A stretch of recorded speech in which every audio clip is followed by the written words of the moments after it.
நற்பவி divine channel நண்பர்களுக்கு இனிய வணக்கம். நான் உங்கள் மன்னை மகாலட்சுமி ஏஎல்பி ஜோதிடர்.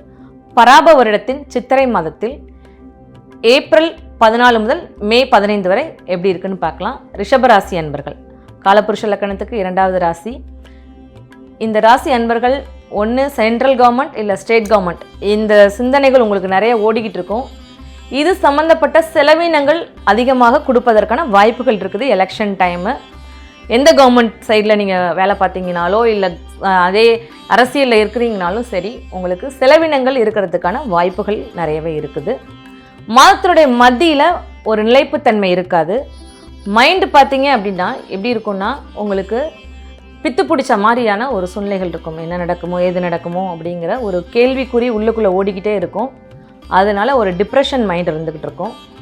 உங்களுடைய தொழில் வருமானம் எப்படி இருக்குன்னு பார்த்தீங்கன்னா, வருமானம் வந்துட்டு ரொம்ப சூப்பராக இருக்கும். எதிர்பார்த்ததை விட அதிகமான வருமானம் இருப்பதற்கான வாய்ப்புகள் இருக்குது.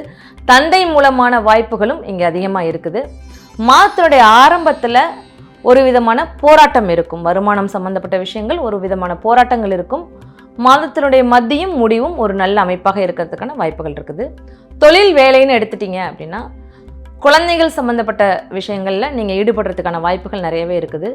இல்லை நீங்களே ஓனாக நீங்கள் என்ன மைண்டில் வச்சுருக்கீங்களோ அதில் ஈடுபடுறதுக்கான வாய்ப்புகள் இருக்குது. படிப்பு மூலமாக படிப்பு சம்மந்தப்பட்ட விஷயங்களில் நீங்கள் உங்களோட தொழில் அமைப்பதற்கான வாய்ப்புகள் இருக்குது. உங்களுடைய புது முயற்சியும் உங்களுடைய கலத்திரஸ்தானமும் எப்படி இருக்குன்னு பார்த்தீங்கன்னா, கலத்திரஸ்தானத்தில் இந்த இடத்துல ஆரம்பத்துலேயும் முடிவிலையும் கொஞ்சம் நீங்கள் கவனமாக இருங்க. மாதத்தோட ஆரம்பம் பிச்சுக்கிட்டு போயிடுற மாதிரியான ஒரு சூழ்நிலைகள் இருக்கும். ஒருத்தருக்கு ஒருத்தர் நீ வேணவே வேணாம், நான் வேணவே வேணாம் அப்படிங்கிற ஒரு சூழ்நிலைகளை காட்டக்கூடிய இருக்குது. மாதத்தினுடைய இறுதியிலும் சின்ன சின்ன பிரச்சனைகள் இருக்குது. மாதத்தினுடைய மத்தியில் ஒரு விதமான காதல் மலரக்கூடிய தருணமாக இருக்கிறது.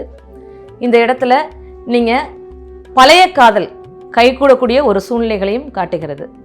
ஏற்கனவே வேணான்னு போயிருப்பாங்க, இப்போ திரும்பி வர்றதுக்கான வாய்ப்புகள் நிறையவே இருக்குது.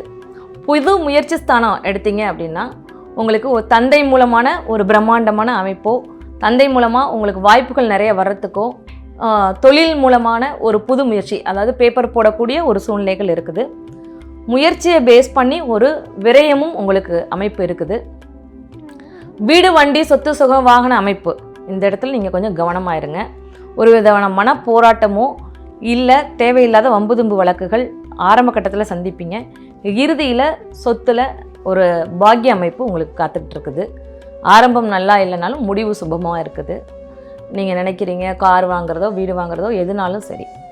வெளிநாடு வெளியூர் சம்மந்தப்பட்ட விஷயங்கள் மூலமாக, படிப்பு மூலமாக வெளிநாடு போகக்கூடிய வாய்ப்புகள் இருக்குது. ஜாதகர் தனிப்பட்ட முறையில் வெளிநாடு போகக்கூடிய வாய்ப்புகள் நிறையவே இருக்குது. வெளியூர் போகிறீங்கன்னா ஒன்று குழந்தைங்க கூட்டிகிட்டு போவீங்க, இல்லைன்னா பூர்வீகம் சம்பந்தமாக வெளியூர் வெளிநாடு சென்று வர்றதுக்கான வாய்ப்புகள் இருக்குது. மாதத்துடைய ஆரம்பம் மட்டும் ஒரு தினம் மட்டும் கவனமாயிருங்க. அந்த இடத்துல ஒரு விரயம் கொடுக்கும் வெளியில் போனீங்க அப்படின்னா. நீங்கள் இந்த காலகட்டத்தில் வழிபட வேண்டிய தெய்வம் உங்களுடைய குலதெய்வத்தை வழிபடுங்க. சுபம்.